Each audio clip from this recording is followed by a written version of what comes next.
ശ്രീമദ് ഭാഗവതം ഇന്ന് നമ്മൾ 22ാമത്തെ ക്ലാസ്സായിട്ട് മൂന്നാമത്തെ അധ്യായമാണ് നോക്കുന്നത്. സ്കന്ധം 2 മൂന്നാമത്തെ അധ്യായം. അത് വിഷ്ണു ഭക്തിയുടെ വൈശിഷ്ട്യം. അപ്പോൾ ഇവിടെ കൃഷ്ണൻ്റെ അല്ലെങ്കിൽ വിഷ്ണുവിൻ്റെ വേറെ തരത്തിൽ പറഞ്ഞ ആ ബ്രഹ്മത്തിൻ്റെ പ്രപഞ്ചത്തിൻ്റെ പിന്നിൽ പ്രവർത്തിക്കുന്ന ഒരു ശക്തിവിശേഷത്തിൻ്റെ വൈശിഷ്ട്യമാണ് പറയുന്നത്. നമ്മളൊന്ന് മനസ്സിലാക്കേണ്ട എന്താണെന്ന് വെച്ചാൽ, ഈ പ്രപഞ്ചം സൃഷ്ടിച്ചത് ഒരു ശക്തിയാണ്. ആ ശക്തി തന്നെയാണ് നമ്മളെ ഉള്ളിൽ നിന്നുകൊണ്ട് നമ്മളെ മുന്നോട്ടേക്ക് നയിക്കുന്നത്. ആ ശക്തിയെ നമ്മൾ മനസ്സിലാക്കണം. നമ്മളിപ്പോൾ എല്ലാം നമ്മളാണ് ചെയ്യുന്നതെന്നുള്ള ഒരു നിലയിലാണ് പോകുന്നത്. നമ്മൾ ചെയ്യുമ്പോൾ ആ റിസ്ക്കെല്ലാം നമുക്കാണ്. അതിൻ്റെ പ്രയാസങ്ങൾ, ബുദ്ധിമുട്ടുകളെല്ലാം നമ്മൾ അനുഭവിക്കണം, നമ്മൾ ഏറ്റെടുക്കേണ്ടി വരും. അല്ലാതെ ആ ശക്തിയാണ് നമ്മളെ കൊണ്ടുപോകുന്നതെന്ന് നമ്മൾ ചിന്തിക്കണം. എങ്കിൽ നമുക്ക് ഒരു പ്രയാസം ഉണ്ടാവില്ല. നമ്മുടെ ടെൻഷനെല്ലാം മാറിക്കിട്ടും. ഉദാഹരണമായിട്ട് ഒരു പ്ലെയിനിൽ നമ്മൾ പോകുമ്പോൾ നമ്മൾ ആ ഓടിക്കുന്നതിൻ്റെ എല്ലാം ടെൻഷൻ, ഇത് വെള്ളത്തിൽ പോവോ ഇതോ എന്നെല്ലാം ചോദിച്ചു കഴിഞ്ഞാൽ നമുക്ക് ആ പ്ലെയിനിൽ ഇരിക്കാൻ പറ്റില്ല. ഇടിച്ച് ചിലപ്പം ജനലിലൊക്കെ എടുത്ത് പറ്റുമെങ്കിൽ വെളിയിലേക്ക് ചാടിക്കളയും. നേരെ മറിച്ചെങ്കിൽ ആ ഡ്രൈവറാണ് ഓടിക്കുന്നത്, അവൻ നല്ല വിദഗ്ധനാണ്, പണ്ഡിതനാണ്, എല്ലാ ജ്ഞാനവും തികഞ്ഞവനാണ് എന്ന് ചിന്തിച്ചു കഴിഞ്ഞാൽ അവനാണ് ഓടിക്കുന്നത് എന്നുള്ള ബോധത്തിൽ അങ്ങനെയുള്ള കഴിവുള്ളവനാണ് ഓടിക്കുന്നതെന്ന് ചിന്തിച്ചു കഴിഞ്ഞാൽ നമ്മൾ പിന്നെ സുഖമായിട്ട് കിടന്നുറങ്ങും. ഇതേപോലെ നമ്മൾ ജീവിതത്തിൽ നമ്മളാണ് ചെയ്യുന്നത് എന്നുള്ള നിലയിൽ പോയാൽ ദുഃഖമായിരിക്കും ഫലം. അതേസമയം ആ പ്രപഞ്ചം നമ്മളെല്ലാമായത് ആ ശക്തിയാണ്. ആ ശക്തിയാണ് നമ്മളെ നയിച്ചുകൊണ്ടിരിക്കുന്നത് എന്നുള്ള സത്യം മനസ്സിലാക്കണം. അപ്പോൾ നമ്മുടെ ജീവിതത്തിന് ശാന്തി കിട്ടും. ഇതിനാണ് ബ്രഹ്മഭക്തിയുടെ വൈശിഷ്ട്യം എന്ന് പറയുന്നത്. ഈ തത്വം യുക്തിവാദികൾക്ക് മനസ്സിലായിട്ടില്ല, വിശ്വാസിക്കും മനസ്സിലായിട്ടില്ല. വിശ്വാസിക്ക് മനസ്സിലാകുമെങ്കിൽ പിന്നെ അവർ വെറുതെ ഈശ്വരൻ്റെ പിന്നാലെ പോയിട്ട് എന്നെ രക്ഷിക്കുക എന്ന് പറഞ്ഞുകൊണ്ട് എനിക്ക് അതിതാ എന്നെല്ലാം പറഞ്ഞുകൊണ്ട് ഓടില്ല. കാരണം അതിൻ്റെ ആവശ്യമില്ല. അതാണ് നയിക്കുന്നത്. അതാണ് വഴിക്ക് പോയി ചോദിക്കേണ്ട എല്ലാവരോടും, വേറെ വല്ലവരോടും. അല്ലാതെ നയിക്കുന്ന അതിന് പിന്നെ ആരോടില്ല, നമ്മൾ പോയിട്ട് ചോദിക്കേണ്ട ആവശ്യം ഇല്ല. അപ്പോൾ ആ അടിസ്ഥാനത്തിൽ നമുക്കിതിലേക്ക് വരാം. ഒന്നിൽ ശുഗൻ പറയുന്നു, മനുഷ്യരിൽ വിദ്വാൻമാരായവർ മരണത്തോടടുക്കുന്ന സമയം അവർക്ക് വിശിഷ്ടമായത് അങ്ങ് അന്വേഷിച്ച് ഞാൻ വ്യക്തമായി പറഞ്ഞു തന്നു കഴിഞ്ഞു. അതായത് ഇദ്ദേഹം മരിക്കാൻ പോവുകയാണ്, പരീക്ഷിത്ത്. അപ്പം അങ്ങേക്ക് വിശിഷ്ടമായത് എന്താണ് അത് പറഞ്ഞു കൊടുക്കാനാണ് പറഞ്ഞത്. അപ്പോൾ പരീക്ഷിത്ത് പറഞ്ഞു, ആ സമയത്ത് അങ്ങേക്ക് അങ്ങേക്ക് മാത്രമല്ല, മനുഷ്യരാരെങ്കിലും മരിക്കാൻ കിടക്കുമ്പോൾ ഏറ്റവും വിശിഷ്ടമായത് എന്താണോ അതാണ് ഞാൻ പറഞ്ഞു തന്നത്. ഇനി എല്ലാവർക്കും വേണ്ടിയുള്ളത് പറയുകയാണ്. മരിക്കാൻ കിടക്കുന്നവർക്കുള്ളത് പറഞ്ഞു കൊടുത്തു, ബാക്കിയുള്ളവർക്കും പറയുകയാണ്. ബ്രഹ്മ തേജസ്സാഗ്രഹികൾ, തേജസ്സാഗ്രഹിക്കുന്നവർ വേദജ്ഞാനിയായ ബ്രഹ്മാവിനെ ആശ്രയിക്കുക, ഉപാസിക്കുക.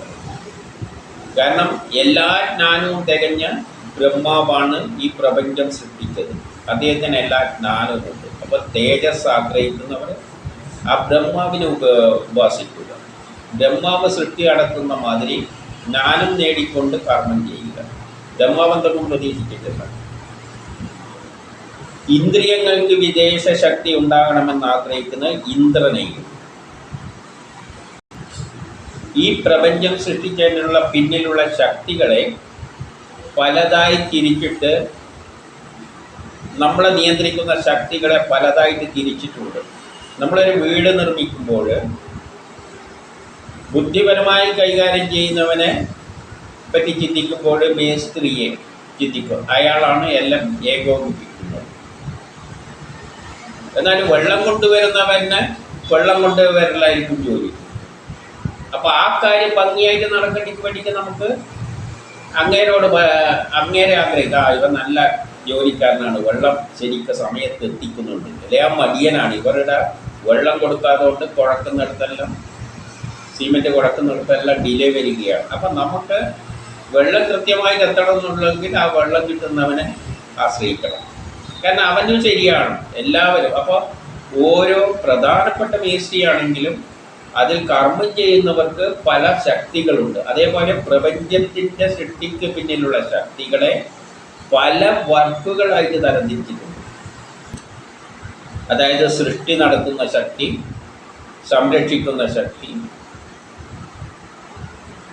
നശിപ്പിക്കുന്ന ശക്തി. ഏതുപോലെ ഇലക്ട്രിക്കൽ എനർജി, മെക്കാനിക്കൽ എനർജി, ഇങ്ങനെ തിരിച്ചതുപോലെ. അതുപോലെ ഇന്ദ്രിയങ്ങളുടെ പ്രവർത്തനങ്ങൾ, നമ്മളെ ഇന്ദ്രിയങ്ങളെയെല്ലാം പ്രവർത്തിപ്പിക്കുന്ന ആ ശക്തി വിശേഷത്തിന് കൊടുത്ത പേരാണ് ഇന്ദ്രൻ. ഇന്ദ്രനാണ് എല്ലാ കർമ്മത്തിനെയും ഏകോപിപ്പിക്കുന്നത് നമ്മൾ കണ്ടു കഴിഞ്ഞു. അപ്പം അങ്ങനെ ഇന്ദ്രിയങ്ങളുടെ വിശേഷ ശക്തി ലഭിക്കണമെങ്കിൽ ഇന്ദ്രനെ ആരാധിക്കുക. സന്തതികളെ, കുട്ടികളെ ആഗ്രഹിക്കുന്നുണ്ടെങ്കിൽ ദക്ഷപ്രജാപതിയിലൂടെയാണ് പ്രപഞ്ച സൃഷ്ടി ഉണ്ടായിരിക്കുന്നത്. അപ്പോൾ പ്രപഞ്ചത്തിൽ എല്ലാത്തിനെയും സൃഷ്ടിക്കുന്നതിൻ്റെ പിന്നിലുള്ള ആ ശക്തി വിശേഷമാണ് ദക്ഷപ്രജാപതി. ആ ദക്ഷപ്രജാപതിയെ കുട്ടികൾ വേണ്ടവർ ആഗ്രഹിച്ചു കൊടുക്കുക. കാരണം അതെല്ലാം നമ്മൾ ഉള്ളിലൂടെ ആക്ട് ചെയ്യുന്നുണ്ട്. നമ്മളതിനെ ഉപാസിക്കുക എന്ന് പറഞ്ഞുകൊണ്ട് വേറെ ഒന്നും ചെയ്യാനില്ല. അവർ ചെയ്യേണ്ട ജോലി അവർ ചെയ്യാൻ പോകുന്നു. നമ്മളിങ്ങനെ ശക്തികളെ പലതുണ്ട് എന്ന് മനസ്സിലാക്കണം സയൻസിൻ്റെ അടിസ്ഥാനത്തിൽ. ഐശ്വര്യം ആഗ്രഹിക്കുന്ന ദുർഗാദേവി, അപ്പോൾ ഐശ്വര്യത്തിൻ്റേത് ദുർഗാദേവി. തേജസ് ആഗ്രഹിക്കുന്നവർ അഗ്നിയെ, അഗ്നിയിൽ നിന്നാണ് ഊർജം കിട്ടുന്നത്. ധർമ്മത്തിൽ ആഗ്രഹിക്കുന്ന അഷ്ടവസുക്കളെയും, ധർമ്മം എന്ന് പറഞ്ഞാൽ നിയമത്തിൻ്റെ അടിസ്ഥാനത്തിൽ അഷ്ടവസുക്കളാണ് നമ്മൾ ആറ്റത്തിൽ കൂടിച്ചേരുന്നതിൻ്റെ പിന്നിലൊരു ധർമ്മമുണ്ട്. അതിനനുസരിച്ചാണ് ആറ്റങ്ങൾ കൂടിച്ചേരുന്നത്. 8 ദിക്കുകൾ പാലിക്കുന്നുണ്ട്, അവരിലൂടെയാണ് വരുന്നത്. പ്രഭാവം ആഗ്രഹിക്കുന്നവർ രുദ്രനിലൂടെയാണ്, രുദ്രങ്ങൾ എന്ന് പറയുമ്പോൾ ആറ്റം എന്നുള്ള പേരുമുണ്ട്. ആറ്റത്തിലൂടെയാണ് എല്ലാ കർമ്മങ്ങളും നിയന്ത്രിക്കപ്പെടുന്നത്. ഈ ലോകം ഉണ്ടായതിൻ്റെ പിന്നിലെല്ലാം ഉള്ളത് ഈ ആറ്റങ്ങളാണ്. അപ്പോൾ അവരെ ഉപാസിക്കുക. ഇനി 4 മുതൽ 5 വരെ വിശിഷ്ട വസ്തുക്കൾ ആഗ്രഹിക്കുന്നവർ അതിഥി ദേവത. അതിഥി ദേവതയിൽ നിന്നാണ് ആദ്യം തന്നെ ഓരോന്ന് തുടക്കം അവിടെയാണ്. അതിന് പിന്നീട് പറയും. സ്വർഗം ആഗ്രഹിക്കുന്നവർ അതിഥി പുത്രന്മാരെ. അപ്പോൾ അതെല്ലാം അതിലൂടെയാണ് സ്വർഗമെല്ലാം സൃഷ്ടിക്കപ്പെട്ടത്. അപ്പോൾ ഓരോക്കും ഓരോന്നിൻ്റെ ചാർജുണ്ട്. രാജ്യം ആഗ്രഹിക്കുന്നവർ വിശ്വദേവന്മാരെ. പല ദേവതകളെല്ലാം വിചാരിച്ചാൽ നമുക്ക് രാജാവാണ്ടിക്കിൽ, ജനസ്വാധീനം കിട്ടണ്ടിക്കിൽ സാധ്യ ദേവതകളെ, എല്ലാം സാധിപ്പിച്ചു തരുന്ന ദേവതകളെ. ഇങ്ങനെ പലതരത്തിൽ ഇങ്ങനെ ബ്രഹ്മം, നിർഗുണമായ ബ്രഹ്മം അല്ലെങ്കിൽ വിഷ്ണു പല രൂപത്തിൽ തിരിഞ്ഞിട്ടാണ് പല കർമ്മങ്ങളിലേക്ക് ഇറങ്ങിയിരിക്കുന്നതെന്ന് പറയണം. അപ്പം നമുക്ക് ചെറിയ ചെറിയ ആഗ്രഹങ്ങൾ ഉണ്ടെങ്കിൽ ഇവരെടുത്ത് പോയാൽ മതി. ഇത് പറഞ്ഞുകൊണ്ട് വരുന്നത് എന്താണ്? നമ്മളിപ്പം ഒരു വീട് വെക്കുമ്പോൾ നമ്മൾ അയ്യോ അവൻ വെള്ളം മര്യാദയ്ക്ക് കൊടുക്കുന്നില്ല, അല്ലെ അവൻ കല്ല് മര്യാദയ്ക്ക് പൊട്ടിച്ചുകൊണ്ട് കൊടുക്കുന്നില്ല, ഇങ്ങനെയെല്ലാം ചിന്തിക്കുന്നത് നമ്മൾ ഇടുങ്ങിയ ചിന്താവതിയാണ്. യഥാർത്ഥത്തിൽ ചിന്തിച്ചാൽ മതി. ആ മേസ്ത്രിയോട് പറഞ്ഞ കാര്യങ്ങൾ ഇറക്കിയാൽ മതി, ബാക്കിയെല്ലാം മേസ്ത്രി നോക്കിക്കോളും. അല്ല, നമ്മൾ ഈ കീഴെയുള്ള ചെറുതിനെയാണ് പിടിക്കുന്നതെന്നാണ് ഇവിടെ പറഞ്ഞുകൊണ്ട് വരുന്നത്. ഏതിനെ വിട്ടിട്ട്? വിഷ്ണുവിനെ വിട്ടിട്ട്. നമ്മൾ ഓഫീസിലൊരു ഫയൽ ചെയ്യാൻ വേണ്ടിയിട്ട് ഓരോ സെക്ഷനിലും പോയിട്ട് ഓരോ ആളെ കാല് പിടിക്കാൻ നിൽക്കുന്നതിന് നല്ല അതിൻ്റെ തലവനെ കണ്ടിട്ട്, വലിയ നേരെ മുഖ്യമന്ത്രിനെ കണ്ടിട്ട് ഒന്ന് വിളിച്ച് പറഞ്ഞാൽ കാര്യങ്ങളെന്താവും? ഭംഗിയായിട്ട് നടക്കും. നമ്മൾ ചെയ്യുന്ന എന്താണ്? അത് ഓരോ താഴേന്ന് ഓരോ ആളെ പിടിക്കുന്നത് പോലെ വിഷ്ണു എന്ന ശക്തി വിശേഷം പലതായി തിരിഞ്ഞിട്ട് പല കർമ്മങ്ങൾ ചെയ്യുന്നുണ്ട്. അതെല്ലാം ചെറിയ ചെറിയ ശക്തികളാണ്. ആ ശക്തികളെയാണ് ഓരോ ആൾ ആരാധിക്കുന്നത്. അതിനെപ്പറ്റി പറയുന്നത് അഭിവൃദ്ധി വേണ്ടത് ഭൂമിദേവിയെ. ഭൂമിദേവി എന്ത് ചെയ്യും? ഭൂമിനെ സ്ഥാപിച്ചു കഴിഞ്ഞാൽ ദീർഘായുസ് വേണ്ടത് അശ്വനി കുമാരന്മാരാണ് നമുക്ക് ദീർഘായുസ് തരുന്നത്. ഇനി കുറച്ച് വേഗത്തിൽ പോവുകയാണ്.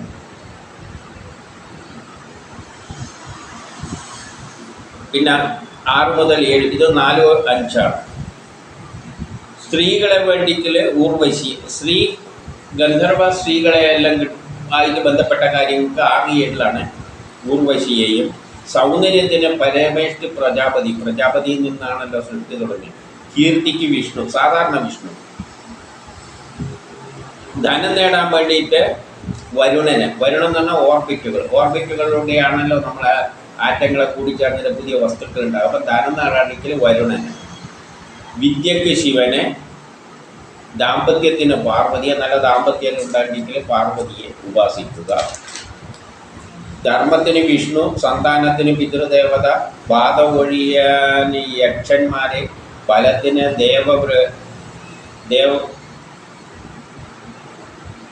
ദേവതകളെ, രാജ്യത്വത്തിന് മന്വന്തര ദേവതകളെ, ശത്രുനാശത്തിന് നിര്യാജിയെ,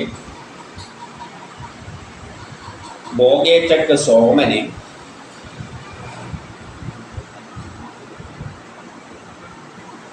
ഇനി വിരക്തി വരാനാണെങ്കിൽ പ്രകൃതിക്ക് അതീതനായി നിൽക്കുന്ന സർവേശ്വരന്. പ്രകൃതിയായിട്ട് സർവേശ്വരൻ തന്നെയാണ് ഈ പ്രകൃതി സൃഷ്ടിക്കെല്ലാം പിന്നിലുള്ളത്. അവരാണ് നമ്മളെ കൊണ്ട് കർമ്മങ്ങൾ ചെയ്യിക്കേണ്ടത്. വിരക്തി വരണ്ടെങ്കിൽ അതിനധീനനായിരിക്കുന്ന സർവേശ്വരനെ പ്രാർത്ഥിക്കുക. എന്നിട്ട് 10 പറഞ്ഞില്ലെന്ന് പറയുന്നു, ആഗ്രഹമില്ലാത്തവനും ഏകാന്തമായിരിക്കുന്നവനും വേണമെങ്കിൽ, അല്ലെങ്കിൽ ആഗ്രഹമുള്ളവനും മോക്ഷത്തെ കാംക്ഷിക്കുന്നവനും എല്ലാം ബുദ്ധിമഹത്വത്തോടെ സർവേശ്വരനെ ആഗ്രഹിക്കുക. ഏത് വിഭാഗത്തിന് ആഗ്രഹിക്കാൻ പറ്റുന്ന ആരെയാണ്? സർവേശ്വരനെയാണ്. അത് ഏത് പ്രകാരം? ബുദ്ധിയുള്ളവര് സർവേശ്വരനെയാണ് ആഗ്രഹിക്കുക. ചുരുക്കത്തിൽ ഒരു മുഖ്യമന്ത്രിയുടെ ഓഫീസിൽ കാര്യങ്ങളെല്ലാം നേടാൻ വേണ്ടിയിട്ട് നമ്മൾ ക്ലർക്കിന് തൊട്ട് കാര്യങ്ങൾ ആദ്യം ക്ലർക്കാണല്ലോ എടുത്ത് അങ്ങോട്ടേക്ക് കൊണ്ട് കൊടുക്കുക. അപ്പോൾ ക്ലർക്കിനെ പിടിക്കും. പിന്നെ ആ മേശയിലെത്തി ആ മേശേൻ്റെ ആൾക്കാരെ കണ്ട് അവരെ കാല് പിടിക്കും. ഇങ്ങനെ എല്ലാത്തിൻ്റെയും കാല് പിടിച്ചിട്ടാണ് സാധാരണക്കാർ ചെയ്യുന്നത് ഓരോ ആവശ്യം നേടാൻ വേണ്ടി. ബുദ്ധിമാൻ എന്ത് ചെയ്യും? നേരെ വേണ്ടി ആരെ പിടിച്ചാൽ മതി? ആ മുഖ്യമന്ത്രിയെ പോയി പിടിച്ചാൽ മതി. അപ്പോൾ ഒന്ന് വിളിച്ച് പറയാം, എല്ലാവർക്കും വേണ്ട, കീഴിലുള്ള ആളോട് പറയാം എല്ലാവരോട്. പിന്നെ ചെയിനായിട്ട് അങ്ങ് പോയി പോകും. ഇടപെടുകയാണെങ്കിൽ നീതിയുള്ള കാര്യമാണ്. അതുപോലെ നമ്മൾ ഈ ഓരോ കാര്യത്തിനും വേണ്ടി ഓരോ ദേവതകളുണ്ട്. ഇവരെയെല്ലാം പിടിക്കേണ്ട കാര്യമില്ല. സൃഷ്ടി നടത്തുന്ന ബ്രഹ്മാവിനെ സംരക്ഷണം കിട്ടാൻ വിഷ്ണുവിന്, ഇങ്ങനെ നമ്മൾ പല ദേവതകളുടെ അമ്പലത്തിൽ ഓരോ ആഗ്രഹത്തിന് പറയുക ഇന്ന ദേവന്റെ അമ്പലത്തിൽ പോയാൽ മതി. വേണ്ട, അവിടെ കല്യാണം നടക്കേണ്ടിക്ക് ഇവിടെ പോകണം, ജോലി കിട്ടേണ്ടിക്ക് ഇവിടെ പോകണം, മറ്റേനാണെങ്കിൽ ഇവിടെ പോകും. ഇങ്ങനെ എല്ലാവരെയും എടുത്തും നമ്മൾ എന്നാൽ പിന്നെ എല്ലാം കിട്ടേണ്ടിക്ക് പിന്നെ എല്ലായിടത്തും കയറി ഇറങ്ങണം. അങ്ങനെ ബസ്സും പിടിച്ചിട്ട് പല ദേശത്തേക്ക് പോകും. ഇതിൻ്റെ ഒന്നും ആവശ്യമില്ലാന്നേ, ആ സർവേശ്വരനോട് പറഞ്ഞാൽ മതി. അപ്പം എന്നിട്ടെന്ത് പറയുന്നു? ഇതാണ് നാനാ ദേവതകളെ കൊണ്ട് നേടുന്ന നമ്മുടെ ആകെയുള്ള കാര്യം. നാനാ ദേവതകളെ ആരാധിച്ചാൽ നമുക്ക് കിട്ടാൻ പോകുന്നത് ഇങ്ങനെയാണ്. ഇത്രത്തോളമേ ഉള്ളൂ. എന്നാൽ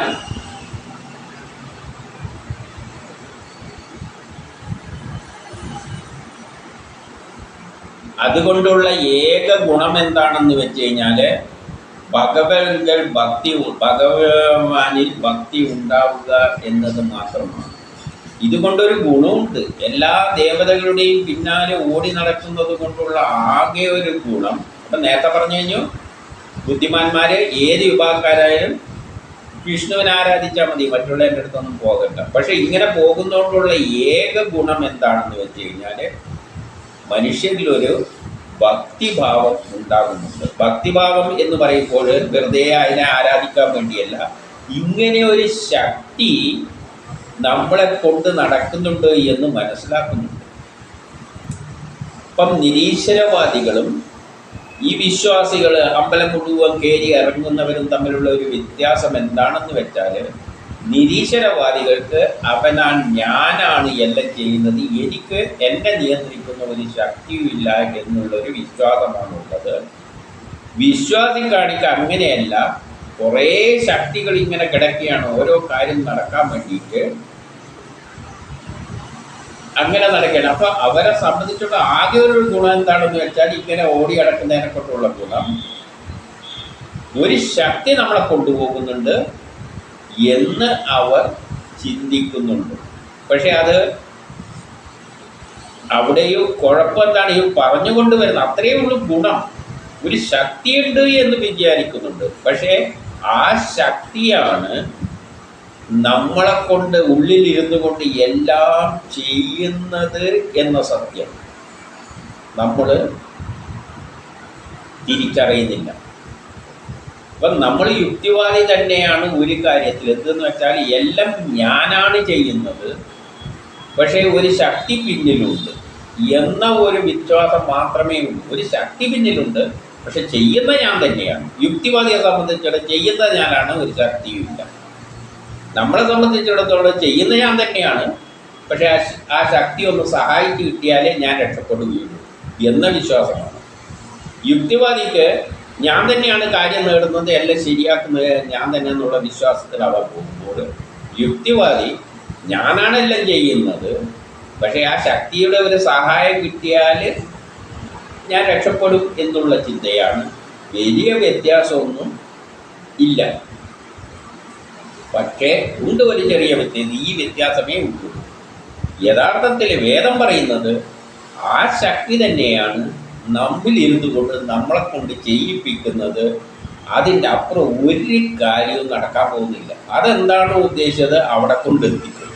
വെള്ളത്തിൽ പോയി വീഴാനാണ് അത് ഉദ്ദേശിച്ചിട്ടുണ്ടെങ്കിൽ വെള്ളത്തിൽ തന്നെ പോയി വീഴും. അല്ലാതെ നമ്മൾ കാരണം ഒരു കപ്പൽ മുങ്ങുമ്പോൾ യുക്തിവാദി വിചാരിക്കുന്ന എന്താണെന്ന് വെച്ചാൽ, എൻ്റെ കഴിവ് കൊണ്ട് രക്ഷപ്പെടാൻ പറ്റുമെന്ന് നമുക്ക് അവൻ ശ്രമിക്കും. രക്ഷപ്പെടുകയോ ഇല്ലയോ എന്നുള്ളത് അവന് പോലും അറിയില്ല. പക്ഷെ അവനെ സഹായിക്കാൻ ആരും ഇല്ല എന്നുള്ള വിശ്വാസത്തിലാണ് അവൻ സ്വയം പരിശ്രമിക്കും. വിശ്വാസി എന്ന് പറഞ്ഞാൽ അവന് സ്വയം തന്നെയാണ് രക്ഷപ്പെടാൻ വേണ്ടി ശ്രമിക്കുന്നത്. പക്ഷെ ഉള്ളിലെ ദൈവമേ എന്നെ ഒന്ന് പിടിച്ച് കയറ്റണേ എന്നും ചിന്തിക്കും. എൻ്റെ വല്ല വഴിപാടുണ്ടെങ്കിൽ തരാമെന്നും പറയും. പക്ഷേ യഥാർത്ഥം വേദം പറയുന്നത് അവന് വെള്ളത്തിൽ മുക്കുന്നതും അവൻ ചാകണോ വേണ്ടിയോ എന്നുള്ള തീരുമാനിക്കുന്ന ആ ശക്തിയാണ്. മരിക്കാനാണ് യോഗമെങ്കിൽ മരിക്കും, രക്ഷപ്പെടാനാണെങ്കിൽ രക്ഷപ്പെടും. പിന്നെ അതിനോട് പറയേണ്ട കാര്യമൊന്നുമില്ല. അത് തന്നെയാണ് മുക്കുകയും ചെയ്യുന്നത്, രക്ഷപ്പെടുത്തുകയും ചെയ്യുന്നത്. പിന്നെ നമ്മളെന്തിനാണ് ടെൻഷൻ അടിക്കുന്നത്? ഇതാണ് വേദം പറയുന്ന തത്വം. ഈ ഒരു വ്യത്യാസമേ ഉള്ളൂ. ഇനി 12 സത്വാദി ഗുണങ്ങളിലൂടെ ഇപ്പം നമ്മളെ സത്വഗുണം, രജോ ഗുണം, തമോ ഗുണം ഈ 3 നിയമപ്രകാരമാണ് എന്തുണ്ടാകുന്നത്? രാഗാദി ദോഷങ്ങളുണ്ട്. നമ്മൾ ഓരോ വികാരങ്ങൾ നമ്മളിൽ ഉണ്ടാകുന്നത്. അവയുടെ അതിലൂടെ ഉണ്ടാകുന്ന പരമ്പര ഉപശാന്തി ആഗ്രഹിക്കുന്നവർ, അങ്ങനെയുള്ള ദുഃഖങ്ങൾ, അതിൻ്റെ പരമായിട്ട് ദുഃഖങ്ങളെല്ലാം ഉണ്ടാകും. ആ ദുഃഖങ്ങൾ ഒഴിവാക്കാനുള്ള മാർഗം ആഗ്രഹിക്കുന്നവർ, അതിനുള്ള അറിവ് ഏതാണോ അതുപോലെ ആ അറിവ് നേടിയാൽ നമ്മളുടെ ആന്തരികമായ ശുദ്ധി നടക്കും. ഇന്ദ്രിയങ്ങളുടെ എല്ലാം പ്രവർത്തനങ്ങളിലൂടെ മന്ദീഭവിച്ചിട്ട് വിരക്തി ഉണ്ടാക്കും. പിന്നെയോ ഭക്തിയോഗം. ഇതെല്ലാം ഏതിൽ നിന്നാണോ ലഭിക്കുന്നത് ആ ഹരിക്കഥ ഈ രസം കൊണ്ട് നിൽക്കാത്തവർ ആരാണ് ഉള്ളത് എന്ന് പറയുകയാണ്. അതായത് സത്വരോ ത്രിഗുണങ്ങളിൽ ഉണ്ടാകുന്ന രാഗദോഷങ്ങളുടെ എല്ലാം ഫലം ഒഴിവാക്കുക. അതിലൂടെയാണ് ഈ ദുഃഖങ്ങളെല്ലാം ഉണ്ടാകുന്നത്. നമ്മുടെ ദുഃഖത്തിനെല്ലാം നമ്മളെ പ്രവർത്തിപ്പിക്കുന്നത് രാഗങ്ങളും ദോഷങ്ങളെല്ലാം, രാഗാദി ദോഷങ്ങളെല്ലാം. അതിൻ്റെ പിന്നിൽ പ്രവർത്തിക്കുന്നത് സത്വരജോ തമോ ഗുണമാണ്. ഇതിലൂടെയാണ് നമ്മൾ കർമ്മങ്ങൾക്ക് നമ്മൾ ആഗ്രഹങ്ങൾ ഉണ്ടാക്കുന്ന, അതിൻ്റെ പിന്നാലെ നടന്നിട്ട് നമുക്ക് ദുഃഖങ്ങളെല്ലാം ഉണ്ടാകുന്നത്. അതിൽ നിന്നും ഒരു ശാന്തി ലഭിക്കുവാനും നമ്മളുടെ ഉള്ളിൽ ശുദ്ധമാവാൻ നമ്മുടെ ഇന്ദ്രിയങ്ങൾ, കർമ്മേന്ദ്രിയങ്ങളെ നമുക്ക് അടക്കി നിർത്താനും, അതായത് വിരക്തി ഉണ്ടാക്കി ശാന്തി ലഭിക്കുവാൻ ആഗ്രഹിക്കുന്നവരാരെങ്കിലും ഉണ്ടെങ്കിൽ അവർ ഈ കൃഷ്ണ കഥ കേൾക്കുന്നതിൽ താല്പര്യമില്ലാതെ ആവുമോ? അങ്ങനെയുള്ളവർക്ക് കൃഷ്ണ കഥ കേൾക്കുന്നതിന് താല്പര്യം ഉണ്ടാവും. താല്പര്യമില്ലാത്തവര് ആരും തന്നെ ഉണ്ടാവില്ല എന്നാണ് ഇവിടെ പറയുന്നത്. അപ്പോൾ ഇതിൽ ഏറ്റവും കൂടുതൽ ആകൃഷ്ടരാകുന്നവർ ഇങ്ങനെ ജീവിതത്തിൽ വിരക്തി വന്ന് ഇതെല്ലാം ഒരു മായയാണെന്ന് മനസ്സിലാക്കി പോകാൻ ശ്രമിക്കുന്നവർ തീർച്ചയായും ഈ ഭഗവത് കഥകളുടെ പിന്നാലെ വരും. അല്ലാതെ യുക്തിവാദികൾ അത്ര പെട്ടെന്നൊന്നും വരില്ല. അപ്പോൾ ശൗനകൻ, ഇത് കേട്ടുകൊണ്ടിരിക്കുന്ന ശൗനകൻ 13 ചോദിക്കുകയാണ്, പരീക്ഷിച്ച് ഇതെല്ലാം കേട്ട ശേഷം പിന്നെ എന്തെല്ലാം ചോദിച്ചു? അതായത് പരീക്ഷിത്ത് മഹാരാജാവിനാണല്ലോ ഇതെല്ലാം പറഞ്ഞു കൊടുക്കുന്നത്. ആര്? വേദവ്യാസന്റെ മകൻ. അപ്പോൾ ഇത് കേട്ടതിന് ശേഷം പരീക്ഷിത്ത് എന്താണ് ചോദിച്ചത്? അത് കേൾക്കാൻ നമ്മൾ വെമ്പൽ കൊള്ളുകയാണ്. ആ ശ്രീഹരിയുടെ ലീലാവിലാസങ്ങൾ അവസാനം വരെ അവിടെ പറഞ്ഞത് കേൾക്കണമെന്നുണ്ട് എന്ന് 14 പറയുകയാണ്. നമുക്ക് എന്നും കേൾക്കണം ആ കഥ മുഴുവൻ അവരോട് പറഞ്ഞത്. വേദവ്യാസന്റെ മകൻ പരീക്ഷത്തിന് പറഞ്ഞു കൊടുത്തത് മുഴുവൻ കേൾക്കണമെന്നുള്ള ആഗ്രഹം ഉണ്ട് അവസാനം വരെ എന്ന് പറയുകയാണ്. 15 പറയുന്നു, ഭക്തനായ പരീക്ഷിത്ത് മഹാരാജാവ്, പരീക്ഷിത്തിനെ പറ്റി നമുക്കറിയാം. ഭക്തനായ അദ്ദേഹം കുട്ടിക്കാലത്ത് കോപ്പുകൾ കൊണ്ട് കളിക്കുമ്പോഴും കൃഷ്ണലീലയെ സ്വീകരിച്ചിരുന്നു. അതായത് പരീക്ഷിത്ത് കുട്ടിക്കാലത്ത് വല്ല കോപ്പുവല്ലായിട്ട് കളിക്കുമ്പോഴും ആ കൃഷ്ണലീലയായി ബന്ധപ്പെട്ട കളികളാണ് കളിച്ചിരുന്നത്. അത്രയും ഭക്തി ചെറുതിലേ ഉള്ള ഒരു പാർട്ടിയാണ് ആര്? പരീക്ഷിത്തിൽ നിന്ന് നമുക്കറിയാം. 14 വ്യാസന്റെ പുത്രനും കൃഷ്ണഭക്തിയിൽ താല്പര്യമുള്ളവനും ഭക്തജനങ്ങളുടെ കൂടിക്കാഴ്ചയിലൂടെ ഭഗവാനുമായി ബന്ധപ്പെട്ട സംഭാഷണങ്ങൾ ഉണ്ടാകുമെന്ന് നിശ്ചയം. അതായത് വേദവ്യാസനും കൃഷ്ണഭക്തിയിൽ താല്പര്യമുള്ളവനും ഭക്തജനങ്ങളുടെ കൂടിക്കാഴ്ചയിലൂടെ. അപ്പോൾ ഭക്തജനങ്ങൾ കൂടിച്ചേരുമ്പോൾ, ഭക്തിയുള്ള ആൾക്കാർ കൂടിച്ചേരുമ്പോൾ എന്ത് ചെയ്യും? ഇത്തരം സംഭാഷണങ്ങൾ കേൾക്കും. അപ്പോൾ അതിൽ ആർക്കും താല്പര്യമുണ്ട്. ഈ പരീക്ഷിത്തും ചെറുതു മുതലേ ഇതെല്ലാം ഭക്തജനങ്ങളുമായിട്ട് കൂടിച്ചേർന്നുകൊണ്ട് ഈ കഥകൾ കേട്ടുകൊണ്ട് തന്നെയാണ് വളർന്നു വന്നിരിക്കുന്നത്. അപ്പം ചെറുതിലെ കളിപ്പാട്ടങ്ങൾ വെച്ച് കളിക്കുമ്പോഴും അത്തരം കളിപ്പാട്ടങ്ങളെ കൃഷ്ണലീലകളുമായി ബന്ധിപ്പിച്ച് കളിച്ച് വലുതാകുമ്പോൾ അത്തരം ആൾക്കാർ സംഭാഷണങ്ങൾ നടത്തുന്നവരുടെ കേട്ടുകൊണ്ട് തന്നെയാണ് പരീക്ഷിച്ച് വളർന്നു വന്നിരിക്കുന്നത്. ഇനി 17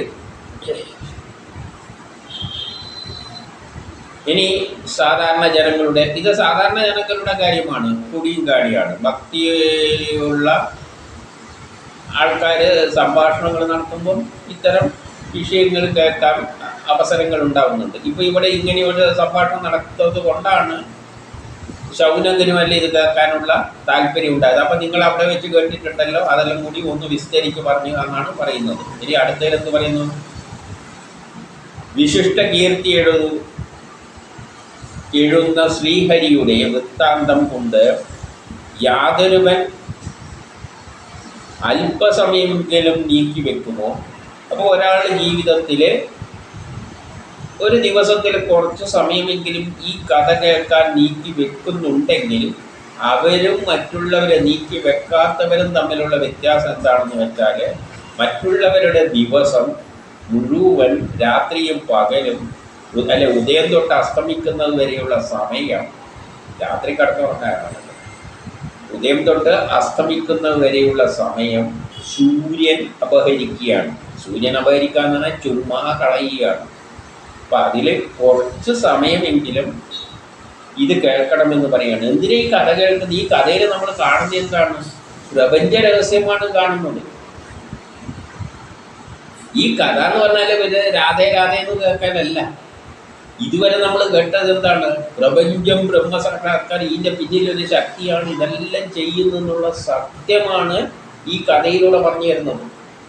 പ്രപഞ്ചം ഉണ്ടായതും ഇവിടുത്തെ രാഷ്ട്രീയപരമായ മാറ്റങ്ങളും, കാരണം മഹാഭാരത യുദ്ധമെല്ലാം ഉണ്ടല്ലോ, അങ്ങനെ ചരിത്രവും എല്ലാമാണ് പഠിപ്പിക്കുന്ന ഇതിലൂടെ. ആ കൂട്ടത്തിൽ എന്ത് പഠിപ്പിക്കുന്നുണ്ട്? ഇതിൻ്റെ പിന്നിലെല്ലാം ശക്തി ഇങ്ങനെ നമ്മളെ കൊണ്ട് ജയിപ്പിക്കുകയാണ്. നമ്മളതിലങ്ങനെ പങ്കെടുത്തങ്ങനെ പോവുകയാണ്. ഈ ജ്ഞാനം നേടാനാണ് പറയുന്നത്, അല്ലാതെ വെറുതെ കൃഷ്ണനെ ഇങ്ങനെ പൂജിച്ചുകൊണ്ട് നടക്കാനല്ല പറയുന്നത്. ഈ ജ്ഞാനം നേടാനാണ്. ശ്രീഹരിയുടെ കഥ കേൾക്കുക എന്ന് പറഞ്ഞാൽ കഥയിലുള്ള സംഗതി മുഴുവൻ എന്താണ്? ആധുനിക സയൻസ് കണ്ടെത്തിയതും കണ്ടെത്താനിരിക്കുന്നതുമായ വിഷയങ്ങളും ചരിത്രങ്ങളും എല്ലാമാണ് ഇതിലുള്ളത്. അപ്പോൾ ശാസ്ത്രബോധം, ശാസ്ത്രീയമായ ജ്ഞാനം നേടുക തന്നെയാണ് മനുഷ്യൻ്റെ ഏറ്റവും വലിയ ധനം. അപ്പോൾ അത് നേടാനാണ് പറയുന്നത്. നമ്മൾ ധരിക്കുന്നത് എന്താണെന്ന് വെച്ചാൽ ഈ കൃഷ്ണൻ്റെ രാധേ രാധേ രാധേ ഇതും കേട്ടുകൊണ്ട് ഇരിക്കുക എന്നുള്ളതാണ്. അതല്ല ഇവിടെ ഉദ്ദേശിക്കുന്നത്. ശ്രീഹരിയുടെ കഥകൾ, ആ കഥകളിലൂടെ പറയുന്ന വിഷയം എന്താണ്? നമ്മുടെ എന്തെല്ലാം കർമ്മങ്ങളുണ്ട് അതിൻ്റെ പിന്നിലെല്ലാം ഉള്ളത് ആ ശക്തിയാണ്, അത് നയിച്ചു കൊണ്ടുപോകുന്നത്. ഇനി അടുത്തത്, ഇനി 18 പറയുകയാണ്, മരങ്ങൾ ജീവസന്താനം ചെയ്യുന്നു. മരങ്ങളെല്ലാം നമ്മളെപ്പോലെ തന്നെ മരങ്ങൾക്ക് ജീവിതമെല്ലാം ഉണ്ട്, വളർച്ചയെല്ലാം ഉണ്ട്. പിന്നെ ഉലകൾ പോലും കാറ്റിനെ അകത്തേക്കും പുറത്തേക്കും എടുക്കുന്നത്. ഉലയടിക്കുന്നത് കണ്ടിട്ടില്ല?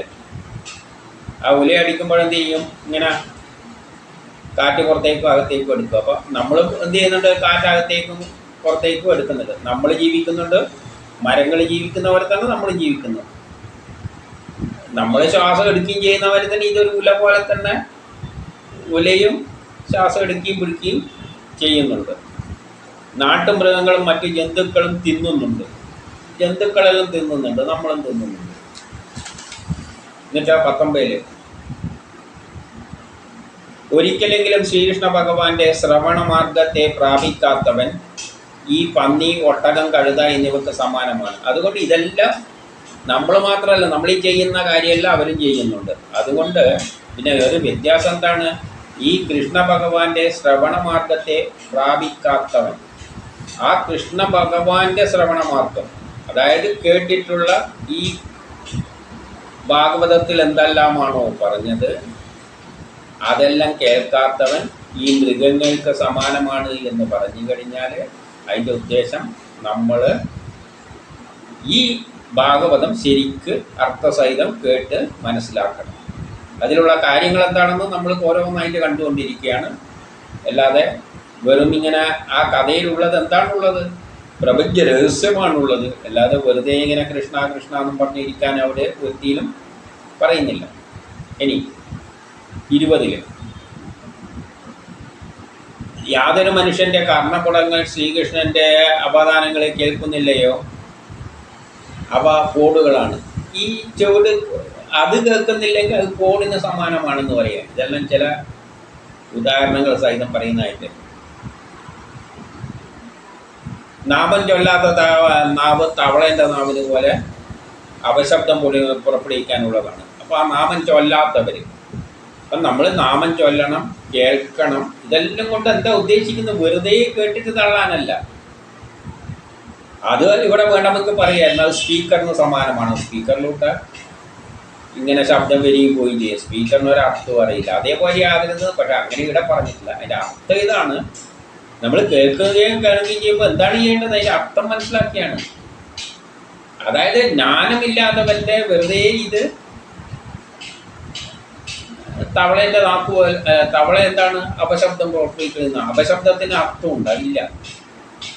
അപശബ്ദങ്ങൾ പുറപ്പെടുവിക്കുന്നതിന് സമാനമാണെന്നാണ് തവളയെ അപശബ്ദം പുറപ്പെടുവിക്കുന്നുണ്ട്. അതുകൊണ്ട് നമ്മൾ കഥ അപശബ്ദന്മാരിയല്ല വേണ്ടത്, അർത്ഥം മനസ്സിലാക്കിയിട്ട് കേൾക്കണം.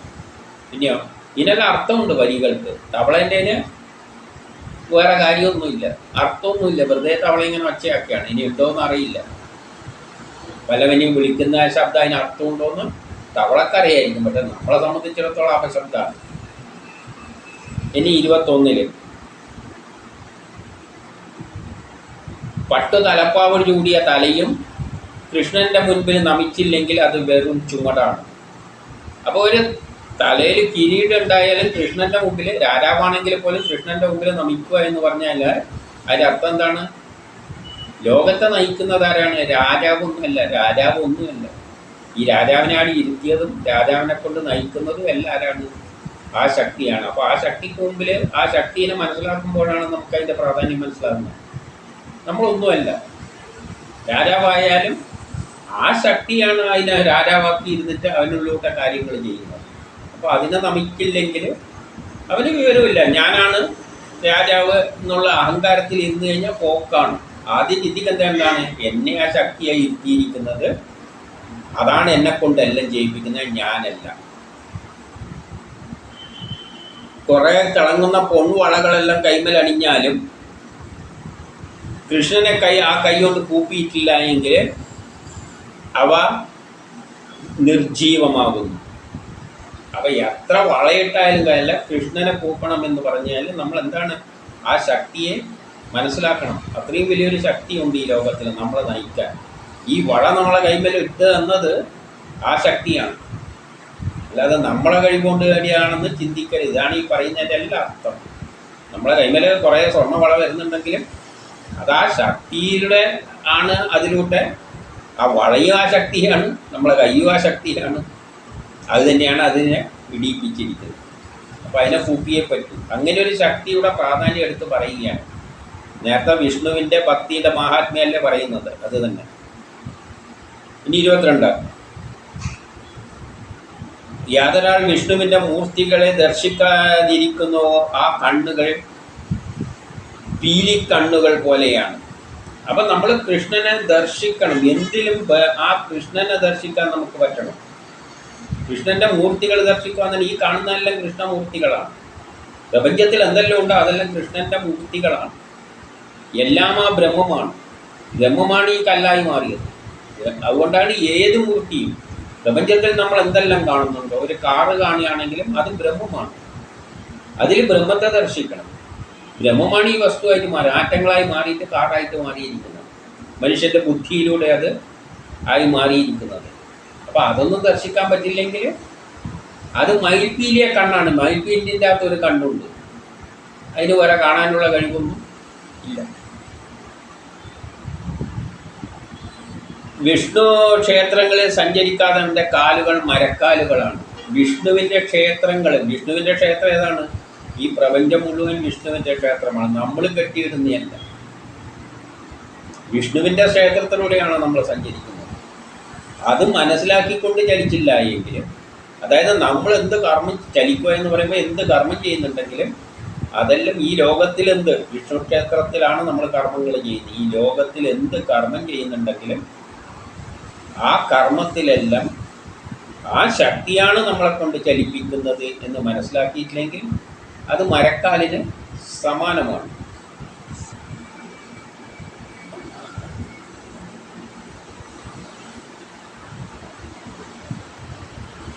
ഭഗവത് ഭക്തരുടെ പാദധൂളികൾ ഏൽക്കാത്തവർ ജീവിക്കുന്ന ശവങ്ങളാണ്.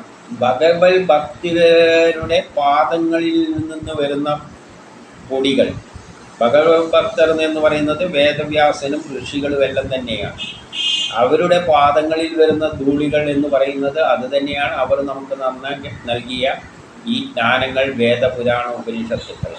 ആ ഉപനിഷത്തുക്കൾ ഏൽക്കാത്തവർ, അത് മനസ്സിലാക്കാത്തവർ ശവങ്ങൾക്ക് സമാനമാണ് എന്ന് പറയുകയാണ്. ഭഗവത് ഭക്തർ എന്ന് പറയുമ്പോൾ ഏറ്റവും വലിയ ഭഗവത് ഭക്തരാരാണ്?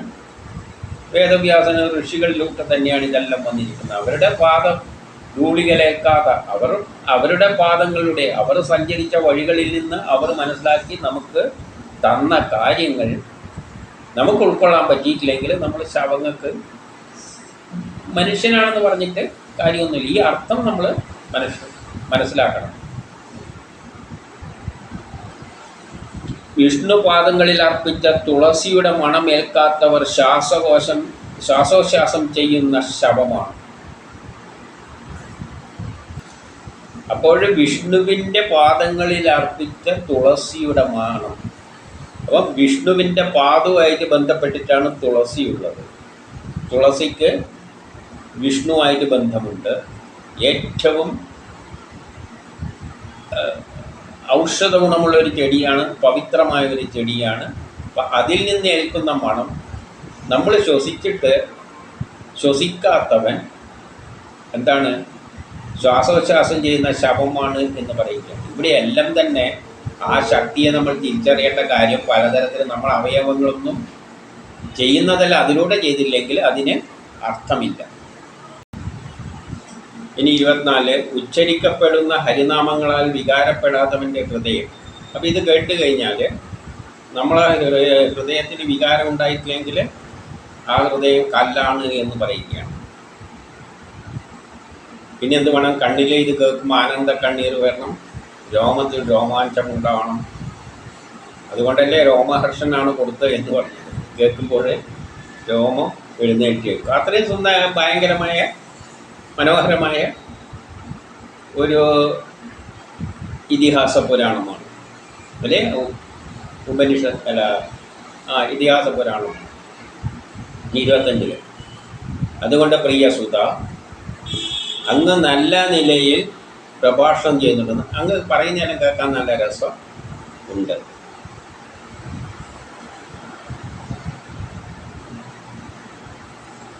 ആധ്യാത്മിക ജ്ഞാനങ്ങളിൽ അറിയുന്നവരിൽ വിദഗ്ധനുമാണ് എന്ന്. എല്ലാ ആധ്യാത്മികജ്ഞാനം ഇത്തരം കാര്യങ്ങളിലെല്ലാം നല്ല ജ്ഞാനമുള്ള വ്യക്തിയാണ്. ഭഗവത് ഭക്തരിൽ പ്രമുഖനായ വേദവ്യാസൻ്റെ പുത്രനായ ശുകൻ പരീക്ഷത്തിന് പറഞ്ഞു കൊടുത്ത മറ്റുള്ള കാര്യങ്ങൾ കൂടി, ബാക്കി കാര്യങ്ങൾ കൂടി അതുകൊണ്ട് ഞങ്ങൾക്ക് പറഞ്ഞു തരിക. അങ്ങ് നല്ല പ്രഭാഷണം കേൾക്കാൻ നല്ല, അവതരിപ്പിക്കാൻ നല്ല കഴിവുള്ളവരാണ്. അതുമാത്രമല്ല ആധ്യാത്മിക കാര്യങ്ങളിലെല്ലാം നല്ല പാണ്ഡിത്യമുള്ളവരാണ്. അതുകൊണ്ട് വേദവ്യാസൻ്റെ പുത്രനായ ശുകൻ പരീക്ഷത്തിന് പറഞ്ഞു കൊടുത്ത ബാക്കി കാര്യങ്ങളും കൂടി ഒന്ന് നമ്മൾ പറഞ്ഞു തരിക, കേൾക്കാൻ വേണ്ടി ഇരിക്കുകയാണ്.